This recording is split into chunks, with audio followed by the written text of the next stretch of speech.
আজি আমাৰ ধূপধাৰা আঞ্চলিক ৰাভা ছাত্ৰ সন্থা ধূপধাৰা আঞ্চলিক মহিলা পৰিষদ ধূপধাৰা আঞ্চলিক ষষ্ঠ সমষ্টি দাবী সমিতিৰ উদ্যোগত আৰু স্থানীয় ৰাইজৰ সহযোগত আমাৰ যি ৰাভা জাতীয় উৎসৱ বাইশ এইটো আজি আমাৰ ধূপধাৰাত আমাৰ বাইশ পিঠাৰ নামত অনুষ্ঠিত হৈ আছে। আচলতে এই উৎসৱটি আচলতে আমাৰ জেঠ মাহৰ পূৰ্ণিমা তিথিত কৰা হয় আৰু ইয়াৰ উদ্দেশ্য হ'ল আমাৰ এটাই, আমাৰ ৰাভাসকল যিহেতু আমাৰ কৃষি প্ৰধান হিচাপে আমি কৃষি কৰ্মত আগবঢ়াৰ আগতে আমি বাইশ দেৱীক পূজা অৰ্চনা কৰি যাতে আমাৰ কৃষি বা শস্যসমূহ ভাল হয় বা আমাৰ সকলো দিশৰ পৰা যাতে আমাৰ ঠিকে থাকে আমি বছৰটোত বা সকলো মিলা প্ৰীতিৰে একতাৰে চলি যাব পাৰোঁ, তাৰে উদ্দেশ্যৰে এই পূজাটো কৰা হয়। বিধি অনুযায়ী আমি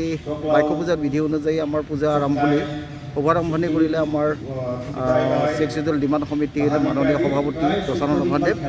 আৰু ইতিমধ্যে আমাৰ সেইমতেই আমাৰ পূজাখিনি তেখেতে শুভাৰম্ভণি কৰি দিয়াৰ পিছৰে পৰা সম্পূৰ্ণভাৱে চলি আছে। বাইকতো আমাৰ ৰাভাসকলৰ আচলতে কিছু নিৰ্দিষ্ট ঠাই বিশেষে উদযাপিত হৈছিল, কিন্তু বৰ্তমান সময়ত আমাৰ এই পূজাটো আচলতে উৎসৱলৈ পৰিণত হৈছে। আপোনালোকে চাব, এইবাৰ দুধনৈ যিটো বাইশ উৎসৱ এইটো ৰূপালী জয়ন্তী বৰ্ষত ভৰি দিছে তেওঁলোকে, আৰু আচলতে যাৰ জৰিয়তে তাৰপিছতে আমাৰ বিভিন্ন আঞ্চলিক সমিতিসমূহে ধূপধাৰাৰ পৰা আৰম্ভ কৰি আমাৰ মেলাডাবলি ডামৰা তাৰপৰা ৰংজুলি এনেধৰণে আমাৰ বিভিন্ন আঞ্চলিক কমিটিসমূহে বৰ্তমান বাইকতো তেওঁলোকে আচলতে উদযাপন কৰিবলৈ লৈছে। এতিয়া কথা হ'ল এই প্ৰচাৰৰ ক্ষেত্ৰত আচলতে বাইকতো আমাৰ দুধনৈ আঞ্চলিক ৰাভা ছাত্ৰ সন্থাৰ আমি শলাগিব লাগিবই, কাৰণ তেওঁলোকৰ উদ্যোগতে প্ৰথমতে আচলতে বাইকটোক আমাৰ যি গাঁও অঞ্চলৰ পৰা তেওঁলোকে আমাৰ চহৰৰ মজিলৈ লৈ আহি উদযাপিত কৰাৰ ব্যৱস্থা কৰিছিল আৰু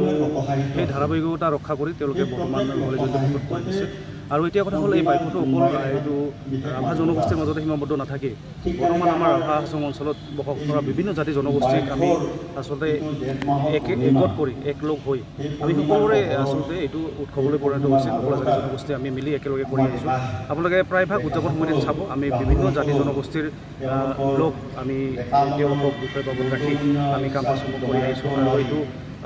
সকলোৱে উদযাপিত কৰিবলৈ লৈছে। এইটো শুভ লক্ষণ, কাৰণ এটা জনগোষ্ঠীৰ কৃষ্টি সংস্কৃতি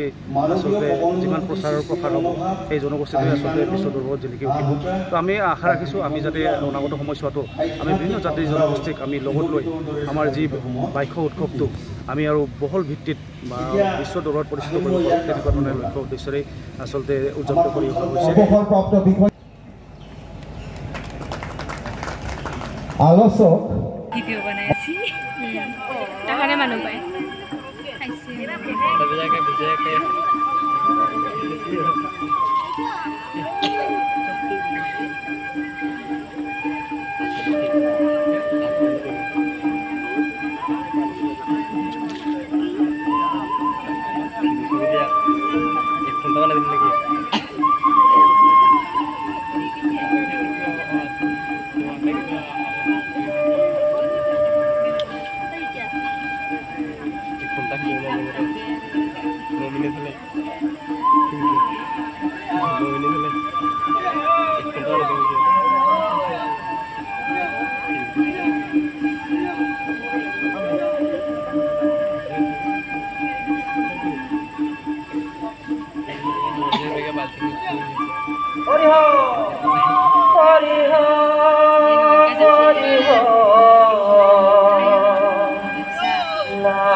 भैया